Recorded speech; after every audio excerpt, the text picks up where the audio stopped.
Peter Piper picked a pack of pickled peppers. Wow, so were they already pickled when he picked them? That's weird. Or did he pickle them after he picked them?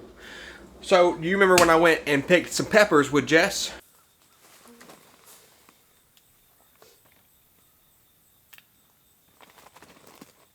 And I fermented them to make hot sauce. Well, it's been long enough and it's time to make some hot sauce. This is the best thing ever. It smells so good. So good. First thing I'm going to do is I'm going to get them out of the liquid and be safe with your gloves, okay? You know what? Also, my buddy Real Frank got me some new safety glasses. What? So we're going to be super safe because you don't want nothing splashing in your face. So right now, like I said, let's go to the sink. So we're going to keep the liquid that they're in. We're just want the peppers out. We're still going to keep that. So they were fermented in white distilled vinegar. If you're just not coming across this. So they were fermented in white distilled vinegar for at least a month. Set that over there. It smells so good. So, still want to keep the liquid for just a little while. Alright, so I'm going to take my peppers, put them in my blender.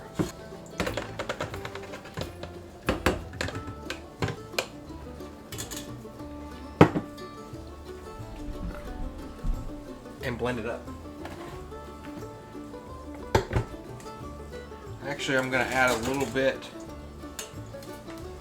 I'm going to add just a little bit of the juice to it, just to kind of help it blend and not get too thick.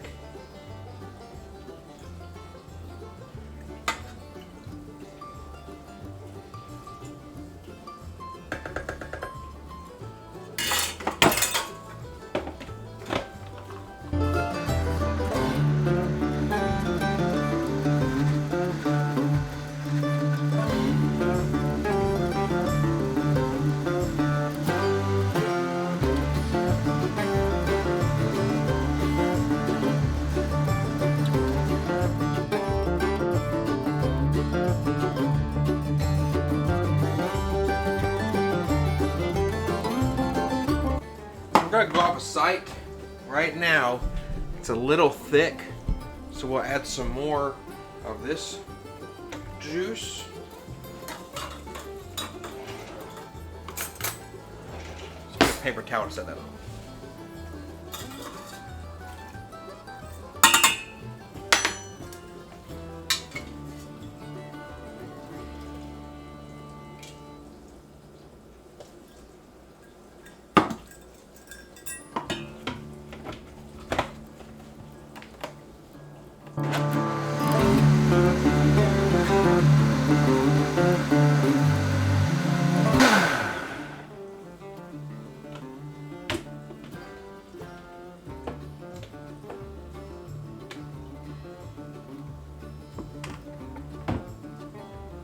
That definitely looks a lot better. All right, now we're gonna add in a tablespoon of garlic.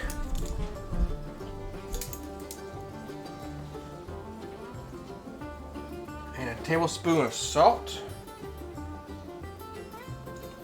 Honestly, you probably could have just waited till you put it in this pot. So transfer it to another pot. Look how good that looks.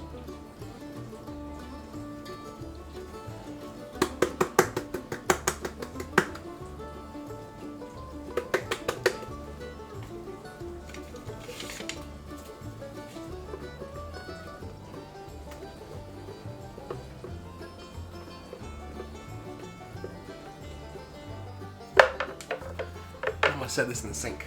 I'm already sweating a little bit because it smells so good. All right, now we're gonna add by adding half a cup of water.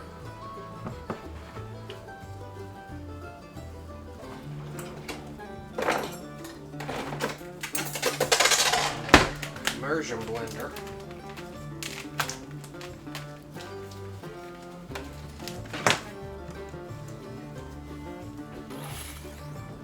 Just kind of blended it together, let that water incorporate. let that water incorporate also with the garlic and salt. Just kind of incorporate. Just also don't want any kind of clumps in there.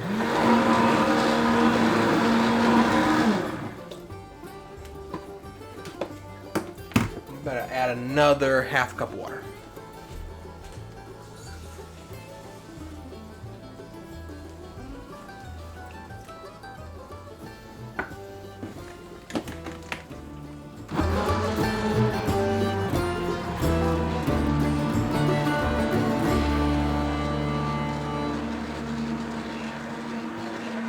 Alright, so now that I've added the water, it makes it a little bit more soupy, of course, but also milds down the spice. So now I'm going to take it and strain it in case there's any large chunks or seeds and stuff that are in there that I don't want.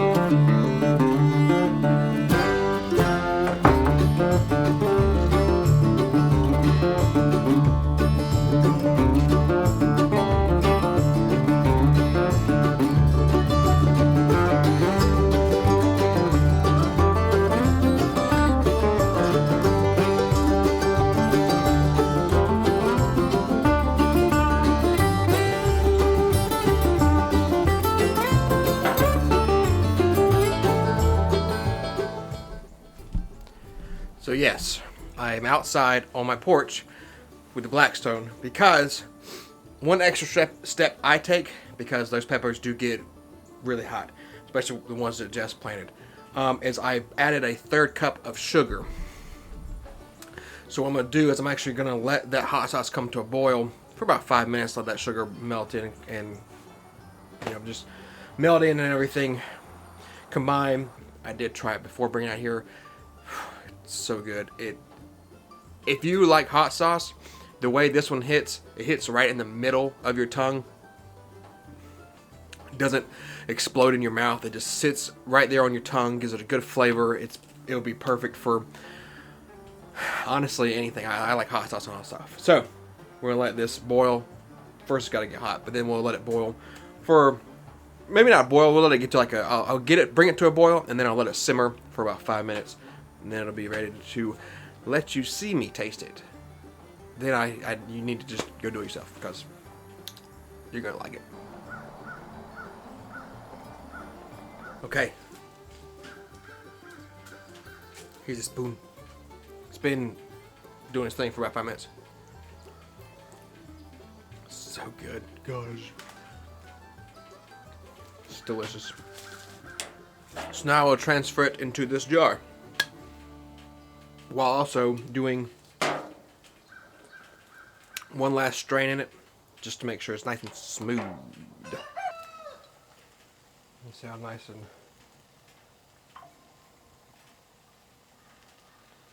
thin it's getting.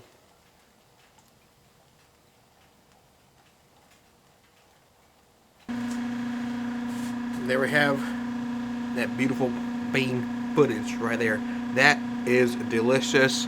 Hot sauce, you see how nice and just thin it is. It's gonna spread so well. So it's good stuff. So I'm happy with it. Are you happy with it? I know you will be. So try it. Do it. Like I said, just be safe. Be careful with your eyes. Be careful with your hands. Wear gloves. If you need to wear eye protection, wear eye protection. You know I did. You watched me. So it's a time-consuming process whenever you're straining it that second time, like I do. If you can do more of that before, more power to you. That's awesome. The blender we use, the reason I have to strain it twice is because it cuts the stuff down so thin, like so small, that first strain really only gets the bigger stuff out. The second strain, you're left with basically a paste. But you could, honestly, if you had a freeze dryer, you could freeze dry this, and then during the winter time, give it to your chickens, because they do not have like taste buds or heat receptors in their mouths, but it will up their body temperature to help keep them warm during the winter and stuff too. So just something to think about. Me, I honestly don't have a freeze dryer or anything like that, so I just go give it to them right now when it's chilly. It is chilly now, so it works out. But appreciate y'all. Check it out, and we'll catch you in the next one.